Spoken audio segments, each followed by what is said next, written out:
Offshore wind is supposed to be a cornerstone of New Jersey's clean energy future. But in a matter of months, one of the most ambitious projects off the coast went from a billion-dollar promise to its gears grinding to a halt. Atlantic Shores plan to add a string of around 200 turbines 10 to 20 miles offshore.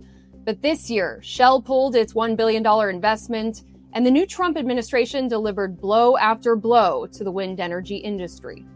Now, many Jersey residents, like engineer-turned-activist Bob Stern, are hoping President Trump will pull the plug once and for all. I'm joined by energy reporter Keaton Peters, who in his latest report for Straight Arrow News unpacks the dramatic shift that's brought offshore wind projects to a standstill. Keaton, you started your story with Bob Stern, who's behind this nonprofit Save Long Beach Island that fights some of these offshore wind projects. He's voted for Democrats most of his life, but he sat out this past election over the issue and is encouraged and actually hopes that President Trump is going even further in targeting offshore wind. So with all of that said, what can you tell me about how offshore wind is playing out politically and in public opinion? Yeah, thanks, Simone. In the state of New Jersey, there's a narrow majority that, according to the latest polls out of Stockton University, do support renewable energy and offshore wind specifically. But we've seen that that number is coming down. In 2019, it was much higher, the percentage of voters that support offshore wind. And now the only subgroup in there that supports offshore wind is more than 50%. Is Democrats. So about 60% of Democrats polled said they supported offshore wind, which is actually 19 points lower than the amount of Democrats who said they supported solar. And Republicans in the state, very few support offshore wind. And among independents, it's around 42%. You talked about this very closely watched gubernatorial race that's going to be happening in New Jersey. Is offshore wind a deciding factor in that? I think time will tell in November whether it's a deciding factor. But what I can say is that energy prices are something that's being talked about a lot on the campaign trail. Republicans are trying to tie support for offshore wind to high energy prices, while more Democratic aligned groups are saying that offshore wind is something that would actually help lower prices. But I will say that the Democratic candidate in that race doesn't specifically mention offshore wind. She says cleaner, cheaper power. So I think that speaks a little bit to the fact that offshore wind specifically has become more of a divisive issue in recent years. Yeah. What would you say are some of the major headwinds against offshore wind projects?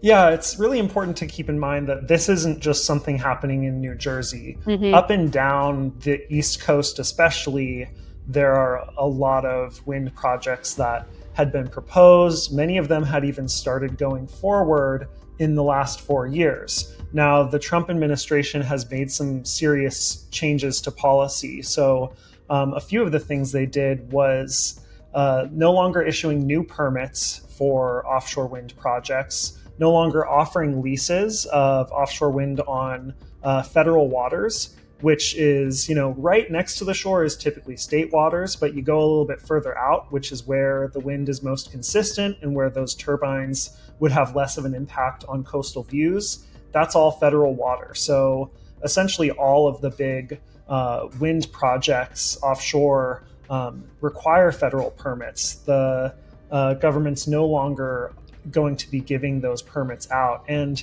one of the biggest things recently is actually a stop work order on an offshore wind farm that was already about 80% complete with their construction. So not just shutting the door and saying we're not going to let new offshore wind projects through, but actually looking at the ones that are already undergoing and making an effort to stop those from being completed. At 80% is pretty far along there. One of your sources described Trump's policy shifts in this as throwing a monkey wrench into the economic development machine. So what is the argument for these offshore wind projects? It depends who you ask. Some people really emphasize the fact that this is zero emissions energy. The wind doesn't produce the type of pollution you get from traditional power plants. But a lot of it is also economics. It's true that offshore wind is fairly expensive, but my sources pointed to markets in Europe and China where the more offshore wind they build, they get a sort of economy of scale where it actually gets cheaper the more that they invest in it.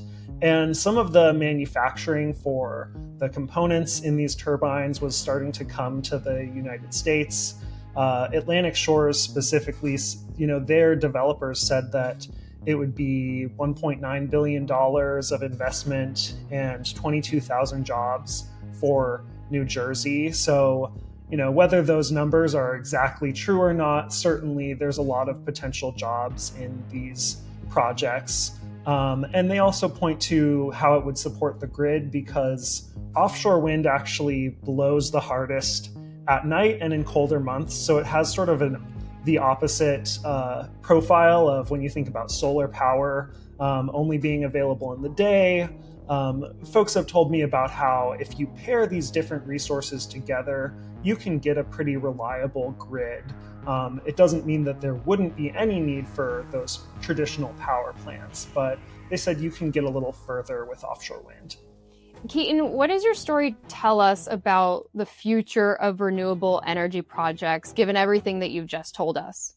I think the future of renewable energy projects is very much in flux. There were so many investments announced under the Biden administration when the policy was, giving out these taxpayer subsidies and trying to encourage those permits.